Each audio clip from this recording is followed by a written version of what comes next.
ऐसा बहुत सारे लोगों के साथ हो चुका है, ऐसा बहुत सारे लोगों ने अनुभव भी किया है। लोग कहते हैं कि तू हम में से एक नहीं है। भाई और बहनों, आज परमेश्वर इस वचन के द्वारा हमसे बात कर रहा है। जब ये कोई हमसे कहता है कि तू हम में से एक नहीं है, तो भाई और बहनों, इससे हमें डरने की जरूरत नहीं है, इससे हमें घबराने की जरूरत नहीं है। परमेश्वर इस वचन से हमसे ये बात कर रहा है कि हमें अपनी जगह को छोड़ना नहीं चाहिए था, अपने लोगों को छोड़ना नहीं चाहिए था, अपनी मंडली को छोड़ना नहीं चाहिए था, अपने घर को छोड़ना नहीं चाहिए था। हे भाई और बहनों, जब अपनी जगह को छोड़ के कहीं और जाएंगे तो भाई और बहनों 4 दिन प्यार मिलेगा, लेकिन जब मिलने की आप कोशिश करोगे तो कहोगे कि तू हम में से एक नहीं है। भाई और बहनों, दावीद के जीवन में भी ये दिन इसलिए आया क्योंकि दावीद ने गलत फैसला किया था।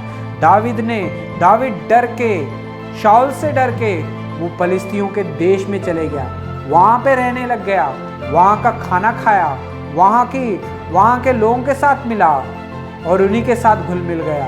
हे भाई और बहनों, लेकिन उनके साथ घुल मिल तो गया दावीद ने उनका प्यार देख के सोचा कि शायद ये अब मेरे लोग हैं, लेकिन जब दावीद ने उनके साथ मिलने की कोशिश की पर उन लोगों ने इनकार कर दिया और कहा कि तू हम में से एक नहीं है, तू हमारे साथ युद्ध नहीं लड़ सकता है, तो वापस चले जा करके दावीद को वापस भेज दिया।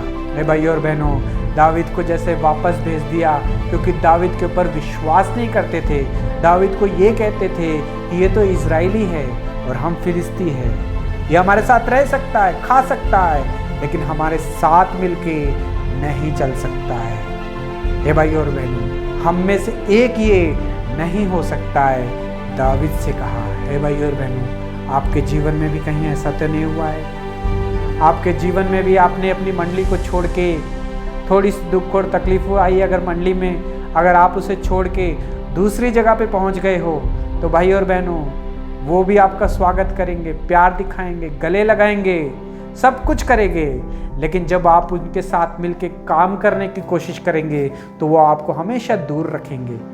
आप उनसे मिलने की कोशिश करेंगे कि हम एक हैं कहेंगे, लेकिन वो कहेंगे कि तू हम में से एक नहीं है, हम पहले से हैं, पहले से यहाँ पे राज्य कर रहे हैं, तुम अभी अभी आए हो, तुम सिर्फ खाना खाओ और यहाँ पे रहो आराम से, लेकिन जो अधिकार का काम है ये सिर्फ हम लोग करेंगे। हे भाई और बहनों, आज परमेश्वर इस वचन के द्वारा हमसे बात कर रहा है। दुख और तकलीफों में भी हमें अपनी जगह नहीं छोड़नी चाहिए।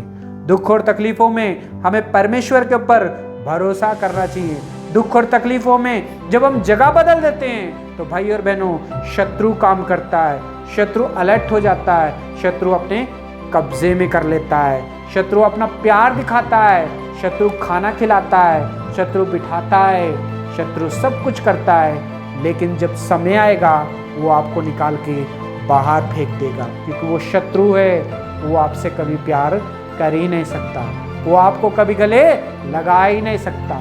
वो तो चांस ढूंढता है कि कब मसीह के लोग जो है बाहर निकले, कब मसीह लोगों का दिल दुखे, तो मैं जाके उनके ऊपर वार करूं, प्यार दिखाऊं। हे भाई और बहनों, दावीद भी 1 साल 4 महीने तक फिलिस्तियों के देश में रहा। फिलिस्तियों ने जो खाना दिया वो खाया, फिलिस्तियों के साथ जुड़ा रहा, फिलिस्तियों ने प्यार दिखाया। दावीद ने समझा कि शायद ये प्यार सच्चा है, मुझे रहने के लिए जगह दी, खाना दिया और प्यार दिखाया। और दावीद उनमें से एक होना चाहता था, मिलके काम करना चाहता था। जब दावीद ने मिलके काम करना शुरू किया, लेकिन उन लोगों ने इनकार किया। उन लोगों ने कहा, फिलिस्तियों ने, कि तू वापस चले जा अपनी सेना को लेके, क्योंकि तू हम में से एक नहीं है। हे भाई और बहनों, और दावीद वापस आ गया।